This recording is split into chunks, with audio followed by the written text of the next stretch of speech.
దేవుడు మన పట్ల ఉద్దేశించిన ఉద్దేశాలు ఏమై ఉన్నావో ఒకసారి మనల్ని మనం గ్రహించుకోవడానికి పేతురు రాసిన 2వ పత్రిక 3వ అధ్యాయంలో 9వ వచనాన్ని మనం చూసినట్లయితే ఈ విధంగా ఉంది. నేను చదువుతాను.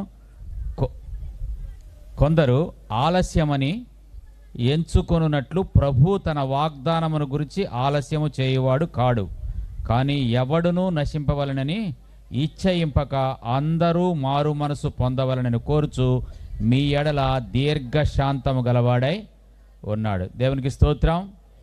అదేవిధంగా మరియా యోసేపులు భయపడుతూ ఉంటారు.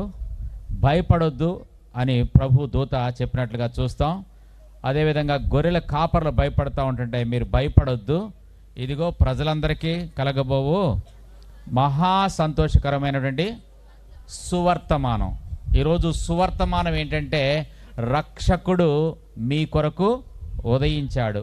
ఉదయించినటువంటి రక్షకుడు ఇంకా మీ హృదయంలో ఉదయించకపోతే ఆయన ఆలస్యం చేస్తూ ఉన్నారు. ఆలస్యం మర్మం ఏంటంటే ఇంకా మీరు రక్షణలోనికి రావాలి అని. ఇంకా మరి అలాంటి వారు ఎవరైనా ఉన్నట్లయితే దయచేసి ఇదిగో ఇదే మిక్కిలి అనుకూల సమయం, ఇదే రక్షణ దినము. నిర్లక్ష్యం చేయొద్దు. ఆయన నీ కొరకే ఆలస్యం చేస్తూ ఉన్నారు. ఇలాంటి మీటింగ్స్ ఏర్పాటు చేయడంలో ఉద్దేశం ఏంటంటే ఇంకా ప్రభువుని రక్షకుడిగా అంగీకరించకపోతే మీరు రక్షకుడిగా ఆయనను అంగీకరించాలి. ఒకవేళ రక్షకుడిగా అంగీకరించి మీరు ఉన్నట్లయితే ఇంకా రక్షణలో ఎవరైతే లేరో వారికి మీరు సువార్త పత్రికగా ఉండాలి. ఆ విధంగా ఉండడానికి పరిశుద్ధాత్మ దేవుని కృప తోడుగా ఉండి నడిపించబడును గాక. ఆమేన్.